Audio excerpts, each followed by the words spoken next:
जय भीम, नमो बुद्धाय।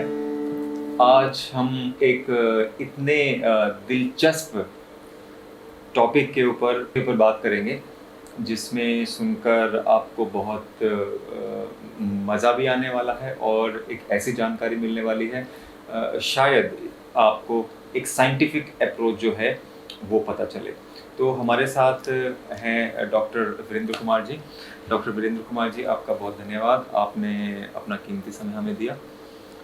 तो मेरा जो ये आज का एक सवाल है वो ये है कि मैं बचपन से सुनता आ रहा हूँ कि आइए चलिए हम जो हैं गंगा नहाने चलते हैं। गंगा नहाने चलते हैं। हम भी मतलब जब छोटे थे हम भी अब चलते थे।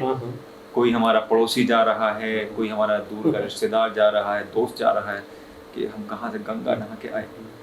ठीक है, तो बहुत सारे मेरे दोस्त थे, तो उसमें से एक दोस्त था, उसे चोरी करने की आदत थी। अच्छा। हाँ, तो कभी किसी का टिफिन चोरी कर लिया, किसी की किताब चोरी कर ली, किसी के पैसे चोरी कर लिए। तो मैंने उसको बोला, मैं कहा तू इतनी चोरी करता है, तुझे कुछ शर्म है, तुझे कुछ डर है ये नहीं है या नहीं है?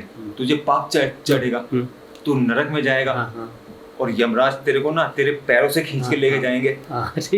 तो कहता भाई मेरे साथ ऐसा कुछ नहीं होएगा। मैंने कहा क्यों? मैं कहा भाई क्यों, तेरे को कोई वरदान प्राप्त है क्या? कहता नहीं, कहता मैं जो है ना हर साल हम पूरा परिवार गंगा नहा के आते हैं। अच्छा। मैंने कहा भाई गंगा नहाने से क्या मतलब? ठीक है भाई हम भी नहाते हैं। कहता नहीं, कहता गंगा में नहाने से आपके सारे जो पाप है ना वो धुल जाते हैं। अच्छा।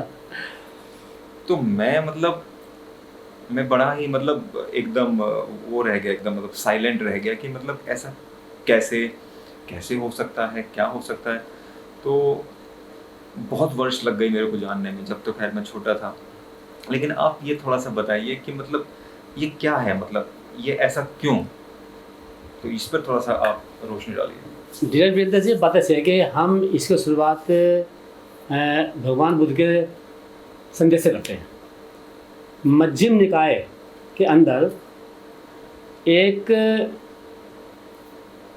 वत्त सूत्र नाम का एक चैप्टर है।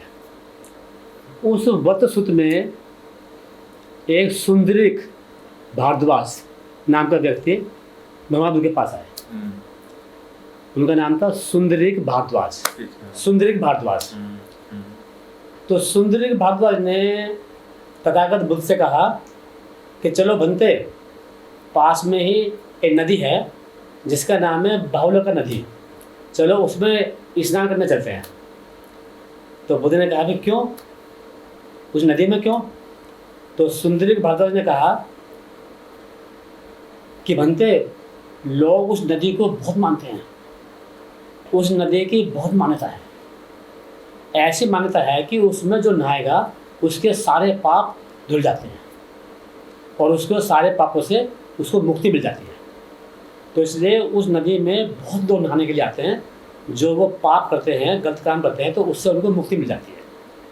तो भगवान बुद्ध ने कहा यार सुंदरी भारद्वाज, कुछ अकल से सोचो, पाप का धोना एक नदी में नहाने से कैसे हो सकता है? एक नदी में नहाने से पाप से मुक्ति कैसे मिल सकती है? तो तथागत बुद्ध ने कहा कि जिस आदमी ने बुरे कर्म किए हैं, उन बुरे कर्मों से मुक्ति ना तो किसी नदी में नहाने से मिलेगी, ना प्रयाग में नहाने से मिलेगी, ना गया में नहाने से मिलेगी, ना इलाहाबाद में नहाने से मिलेगी। उसको पापों से मुक्ति मिलेगी अपने मन को सुधारने से। ये जो मन है ना, भगवान बुद्ध ने धम्मपद में स्पष्ट रूप से कहा, ये जो मन है हमारा, जो मस्तिष्क है, वही बुरे काम करवाता है, वही अच्छे काम करवाता है। और बुरे काम जब तक नहीं रुकेंगे, जब तक आप अपने मस्तिष्क को, अपने माइंड को, अपने मन को नियंत्रण में, कंट्रोल में नहीं रखोगे। और अपने मन को, अपने मस्तिष्क को कंट्रोल में रखने के दो चीज़ें हैं, एक पंचशील, दूसरा अष्टांगिक मार्ग।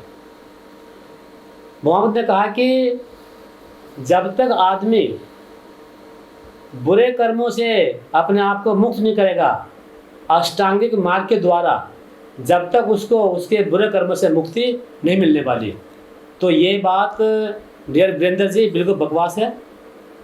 ये तो बल्कि आपने चोरों को, डाकुओं के बहुत अच्छा हथियार दे दिया कि बुरे काम करो नदी में नहा लो, बुरे काम करो गंगा जी में नहा लो, बुरे काम करो यमुना जी में नहा लो। तो आदमी फिर बुरे काम करने से क्यों डरेगा? क्यों डरेगा? उसके पास तो रास्ता बड़ा अच्छा है, मतलब इतना सस्ता और इतना अच्छा रास्ता है। आज ही बुरे काम करो तो कल जाकर नहा लो, तो मुक्ति मिल गई, है ना। और इस तरह से तो समाज में बुरे काम बढ़ेंगे। मतलब इतना आसान तरीका लोगों को बताना कि भाई बुरे काम जो आपने किए हैं उनसे मुक्ति पाने का बहुत ही आसान तरीका है कि नदी में नहा लो, गंगा जी में नहा लो, यमुना जी में नहा लो, गया में नहा लो, बोध गया में नहा लो, आप प्रयाग में नहा लो। ये तो रास्ता बड़ा आसान है। इससे तो आदमी जो क्राइम करने वाला आदमी है उसका मनोबल बढ़ेगा। तो ये पूरा का पूरा अवैज्ञानिक है, पूरा पूरा अनसाइंटिफिक है। और बुरे कर्मों से मुक्ति पाने का संबंध किसी नदी में नहाने से बिल्कुल नहीं हो सकता। और ये कोरी बकवास और मानसिक गुलामी के अलावा और कुछ भी नहीं है। और भगवान बुद्ध ने इसका वक्त शुद्ध में सुंदरी भारद्वाज के सामने बहुत अच्छे प्रकार से खंडन किया। और उन्होंने कहा कि अपने मन को सुधारिए, अपने मन को ठीक कीजिए, ताकि आप बुरे कामों को करने से दूर रहें। जी। तो ये है जी।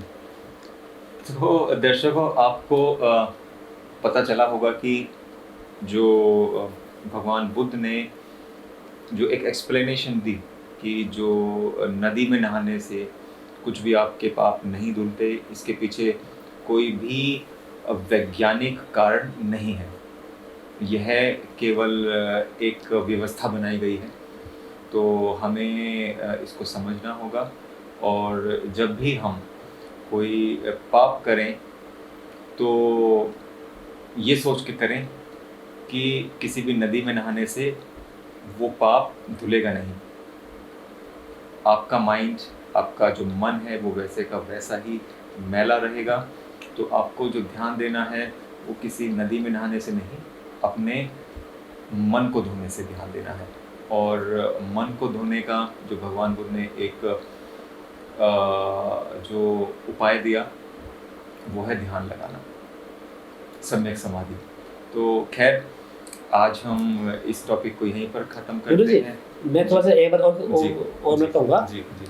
भगवान बुद्ध ने ये भी कहा कि मन को नियंत्रण में करने का एक बड़ा अच्छा रास्ता है। हाँ। दो बातें हमें विशेष रूप से ध्यान रखनी है। जी।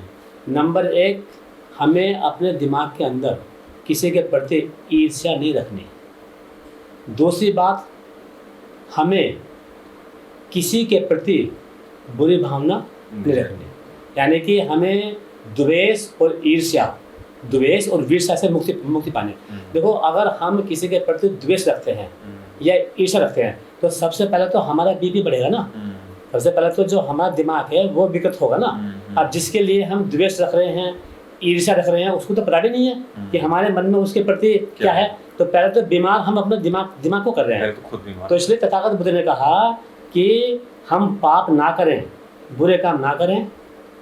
इसके लिए बहुत ज़रूरी है कि हम अपने मन के अंदर किसी के प्रति द्वेष ईर्ष्या ना रखें। उन्होंने कहा कि सुंदरी भारद्वाज, अगर तुम्हारे अंदर किसी के प्रति द्वेष नहीं है, अगर तुम्हारे अंदर किसी के प्रति ईर्ष्या नहीं है, तो जो तुम्हारा घर है, जो तुम्हारे घर का जो स्नान गृह है, वही तुम्हारे लिए बहुत अच्छी और पवित्र जगह है। अगर तुम्हारा मन तुम्हारे कंट्रोल में है, तुम्हारे नियंत्रण में है। जी। तो ये है। तो डॉक्टर साहब, आपने इतनी अच्छी जानकारी दी। तो इसी के साथ हम इस प्रोग्राम को समाप्त करते हैं और दोबारा हम एक और रोचक तथ्यों को लेकर हम आपके सामने आएंगे। तो जब तक के लिए जय भीम, नमो बुद्धाय। जय भीम, जय भीम।